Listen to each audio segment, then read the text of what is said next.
일본의 바람.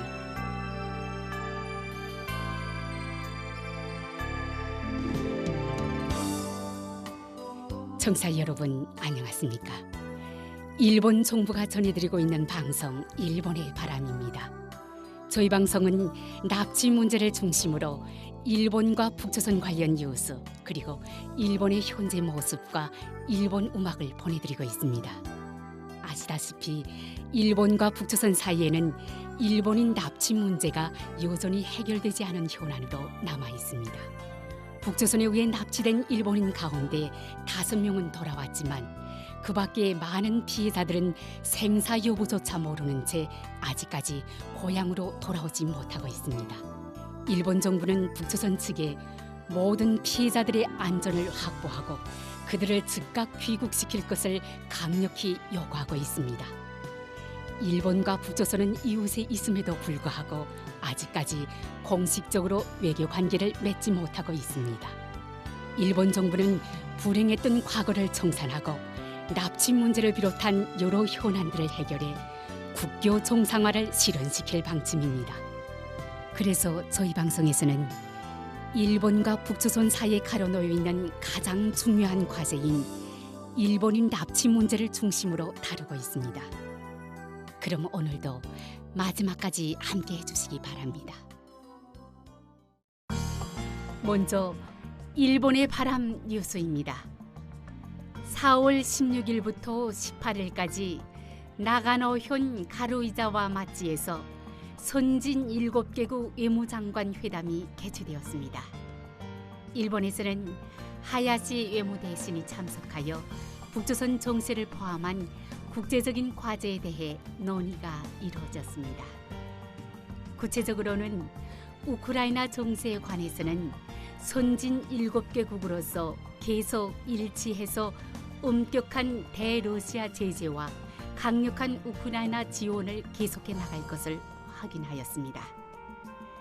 인도 태평양에 관해서는 중국, 북조선, 아세안, 태평양 도서국 등에 대해 의견 교환이 이루어졌습니다.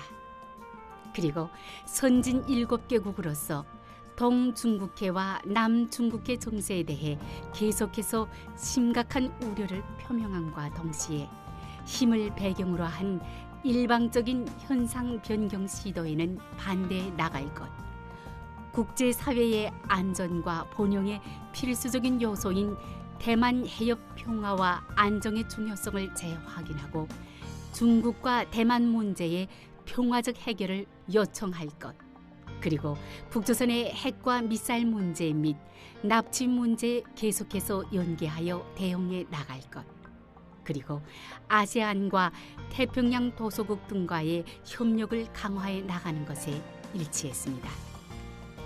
그리고 북조선에 관해서 하야시 외무대신은 북조선은 4월 13일을 포함하여 전례 없는 빈도와 양태로 단도미사일 발사 등을 실시하고 있어 심각하게 우려된다고 말하면서 선진 7개국으로서 북조선의 거듭된 단도미사일 발사를 강력히 비난했습니다. 또 선진 7개 각국에서는 납치 문제의 즉각적인 해결을 위한 지지 의사를 재차 표명했습니다. 이 밖에 선진 7개국 외무장관 회담에 참석했던 각국 외무장관과 하야시 외무대신 간의 외교장관 회담이 열려 북조선의 핵개발과 단도미사일 발사, 납치 문제, 그리고 러시아의 우크라이나 침략 등 국제사회의 시급한 과제와 양국 관계의 강화에 대해 논의가 이루어졌습니다. 이상 일본의 바람 뉴스였습니다.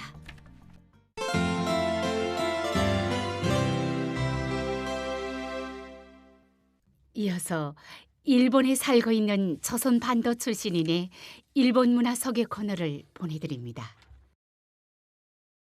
북조선의 청취자 여러분, 안녕하십니까?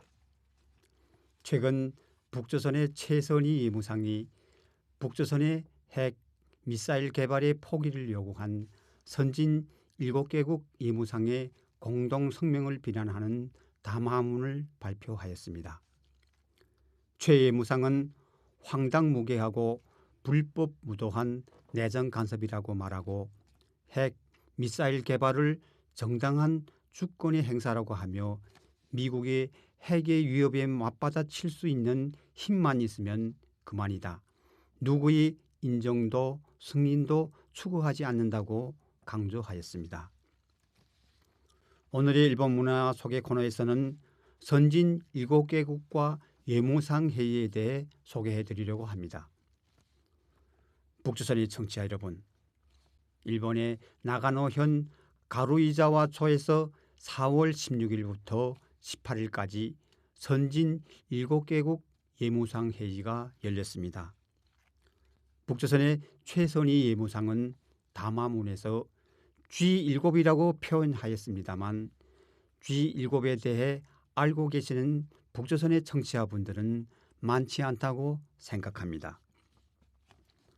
북조선의 청취자 여러분들의 이해를 도모하기 위해 G7에 대해 이야기해 드리겠습니다.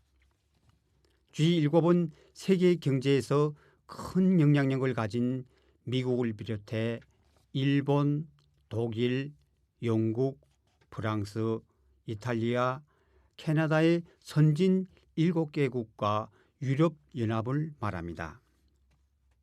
또한 G7의 정상에 의한 회의를 G7 서밋이라고 부릅니다. 1970년대 석유위기 등으로 세계적인 경제 불황에 직면한 선진국들 사이에서 앞으로의 세계 경제를 정상 수준에서 토론할 장소의 필요성이 인식되게 된 것이 G7 서밋이 발족의 계기였다고 합니다.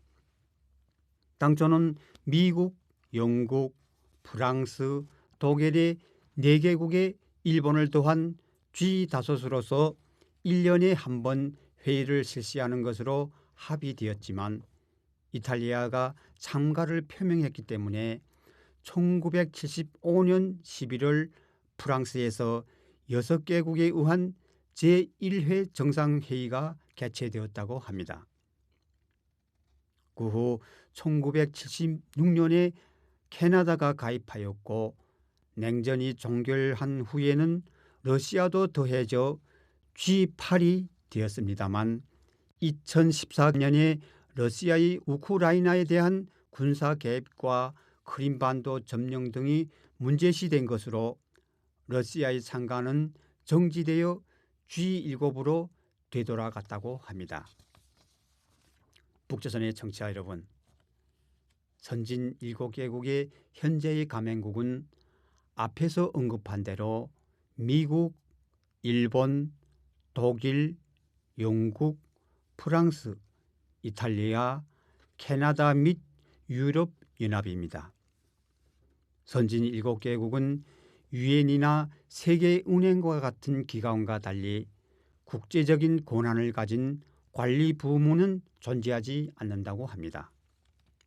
따라서 새롭게 나라를 추가할 때에는 회원국 모두의 승낙이 필요하다고 합니다.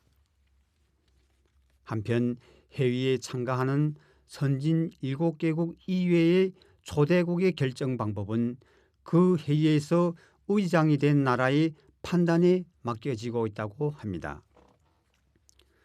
올해 5월 히로시마에서 일본이 의장국을 맡은 선진 7개국 히로시마 정상회의가 개최됩니다. 의장직을 맡은 일본의 키시다 총리는 한국과 오스트레일리아, 인도 등의 8개국 순회와 7개의 국제기관장을 초대한다고 발표하였습니다. 지금까지 일본은 1979년에 도쿄에서 개최한 정상회의를 시작으로 선진 7개국 정상회의 의장을 6번 맡아왔고 올해의 히로시마 정상회의에서는 7번째의 의장이 됩니다. 세계 경제가 나아갈 방향을 비롯해 여러 문제를 논의하는 7개의 선진국은 전 세계의 경제 발전에 막대한 영향력을 가지고 있습니다. 북조선의 청취자 여러분, 최선희 북조선 예무상은 4월에 일본에서 열린 선진 7개국 예무상 회의에서 발표된 공동 성명을 부정하고 비난하는 담화문을 발표하였습니다만 이번 예무상 회의에서 채택된 공동 성명을 요약하면 다음과 같습니다. 공동 성명에서는 우크라이나 정세에 관하여 침략을 계속하는 러시아를 가장 강한 말로 비난하고 모든 군을 즉각적이고 무조건 철수하도록 요구하고 있습니다. 그리고 우크라이나에 대한 지원을 필요한 만큼 계속하는 한편 제3국에 대하여 러시아로의 무기 공급 등을 멈출 것을 요구하였습니다. 중국에 대해서는 동중국해와 남중국해의 상황을 심각하게 우려하고 힘과 위압에 의한 일방적인 현상 변경 시도에 강하게 반대하는 것과 함께 대만 해협의 평화와 안정의 중요성을 재확인하였습니다. 북조선에 대해서는 전례가 없는 수의 불법 탄도미사일 발사를 강하게 비난함과 동시에 유엔 안전보장이사의 결의에 따른 북조선에 의한 핵무기 및 탄도미사일 계획 등의 완전한 포기라는 목표에 대한 흔들림 없는 약속을 표명했습니다. 또한 북조선에 대하여 일본, 미국, 한국으로부터의 대화 제안에 응할 것을 요구한 것 외에도 북조선의 악의적인 사이버 활동에 대해 국제사회가 한층 더 연계할 것을 요구했습니다. 북조선의 청취자 여러분, 일본의 나가노현에서 개최된 선진 7개국 예무상 회의에서 발표된 공동성명의 내용을 요약하여 알려드렸습니다만 여러분들도 공동성명의 내용을 듣게 되면 최선희 예무상의 비난 담화문에 대해 상당한 의문을 가지게 될 것이라고 저는 생각합니다. 오늘의 일본 문화 속의 코너에서는 일본에서 열린 선진 7개국과 예무상 회의에 대해 소개해 드렸습니다. 일본 문화 속의 코너를 청취하고 계시는 북조선의 여러분, 대단히 감사합니다. 안녕히 계십시오. 이상 일본 문화 소개 코너였습니다.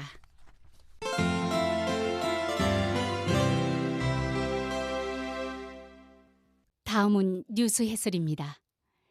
납치 문제와 북조선에 관한 뉴스를 일본의 북조선 연구의 1인자로 알려진 동경국제대학 이즈미 하즈메 교수의 해설로 들어보시겠습니다. 그럼 교수님 부탁드리겠습니다.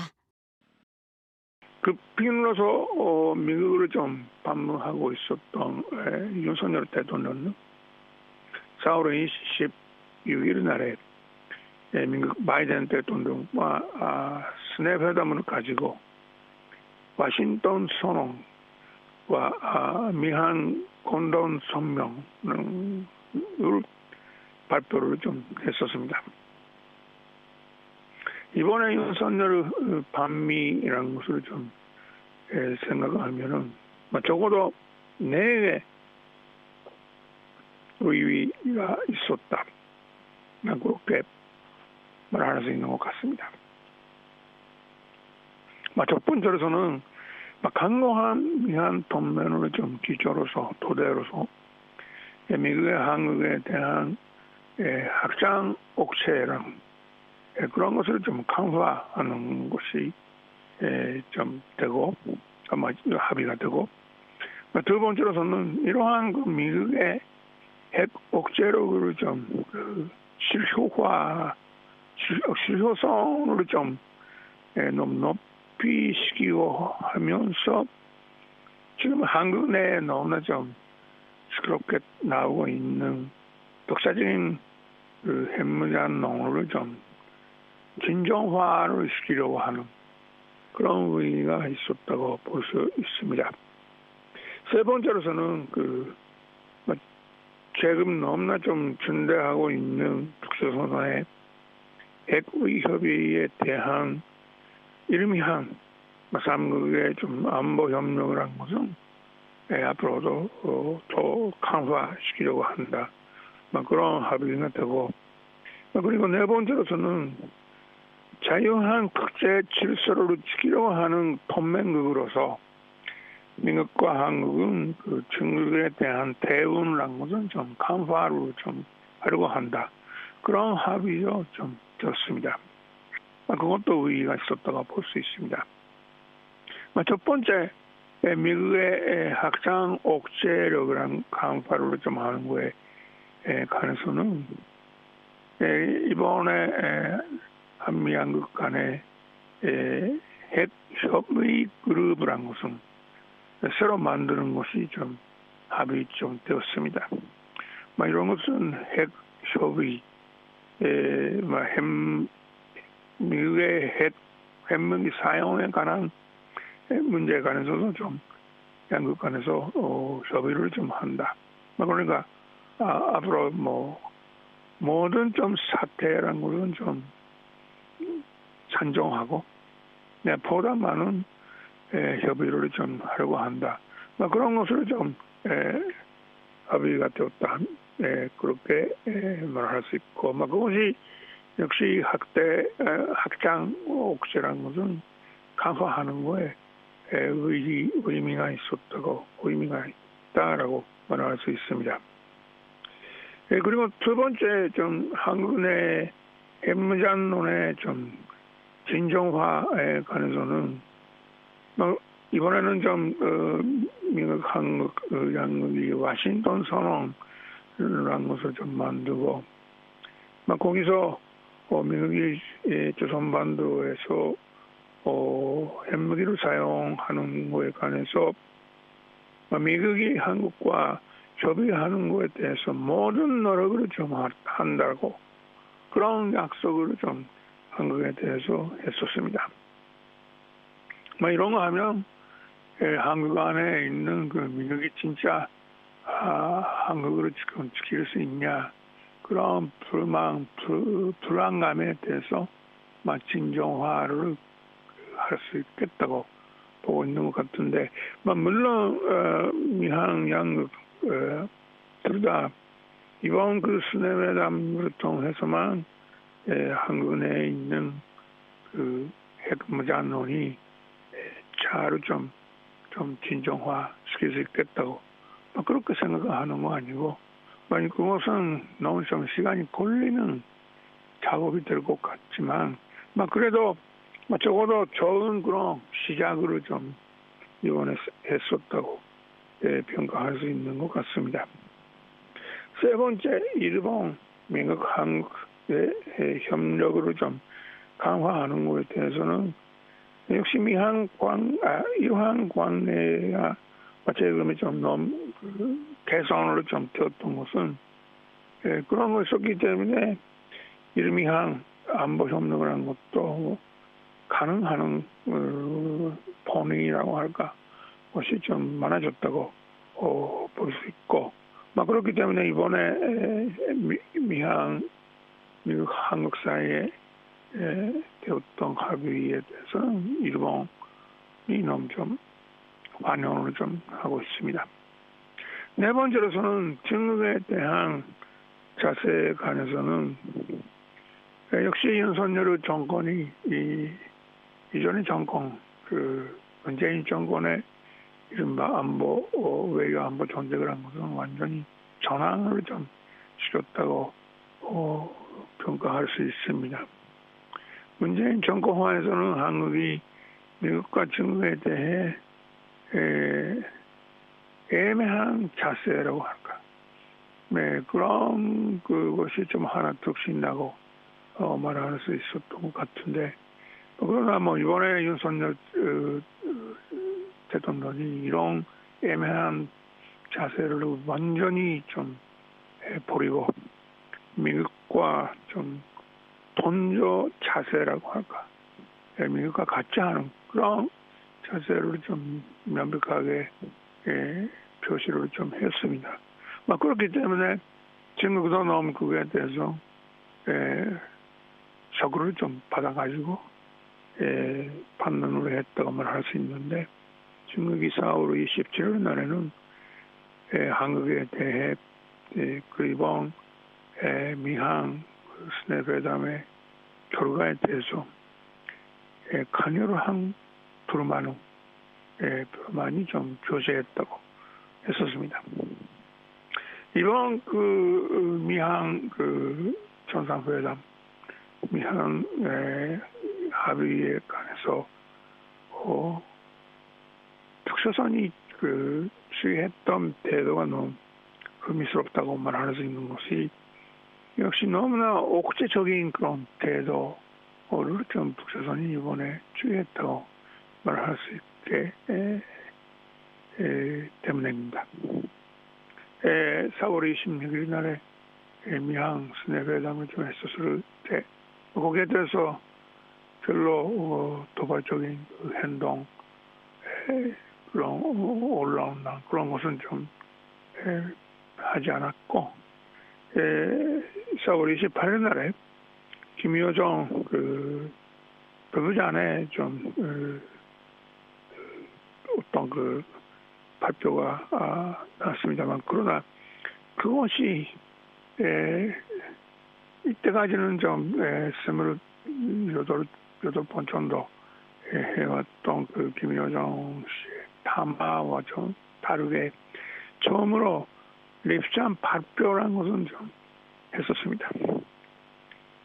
그것이 역시 김여정 씨 개인적인 좀 립산으로 좀 발표했다라고 하고 있기 때문에 좀 그 가벼운 거였다고 말할 수 있습니다. 그것은 역시 4월 30일 날에 노동신문에 이런 김여정 씨의 립산 발표라는 것은 게재가 되었습니다만, 그러나 그것이 그 김여정 씨의 립산 발표 위에 조선중앙통신 논변이 좀 게재되고 있습니다. 그러니까 그게만 보아도 김여정 씨는 좀 그 내용이 너무 가볍다고 말할 수 있고, 그것은 그러니까 조선노동당이나 그 조선민주공화국 정부의 립산하고 좀 다르다라는 것은 명백하게 우리는 알아들을 수 있습니다. 그런 것 통해서 생각하면은 지금은 그 북조선이 긴장을 고조시키는 것은 피하고 싶은 것 같다, 그렇게 볼 수 있고, 그렇기 때문에 이번 그 미항 스낵회담으로 좀 의식으로 해서 앞으로 북조선이 미사일 발사나 핵시험으로 좀 할 가능성이 많지가 않다고, 그렇게 말할 수 있는 것 같습니다. 교수님, 감사합니다. 이즈미 교수의 뉴스 해설이었습니다.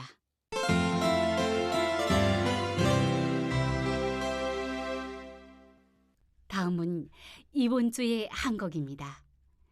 이번 주는 1997년 히트곡 르커플의 양지의 시를 전해드립니다. 그럼 잘 들어주시기 바랍니다. 실제 단파 라디오 방송에서는 이 시간에 음악을 보내드리고 있으나 이 인터넷판에서는 저작권 문제로 음악 연주를 생략하겠습니다. 양해해 주시기 바랍니다. 르커플의 양지의 시를 들어보셨습니다.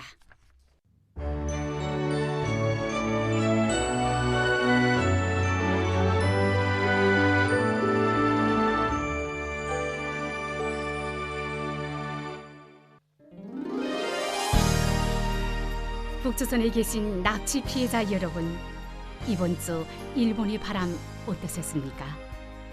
이제 헤어질 시간이네요.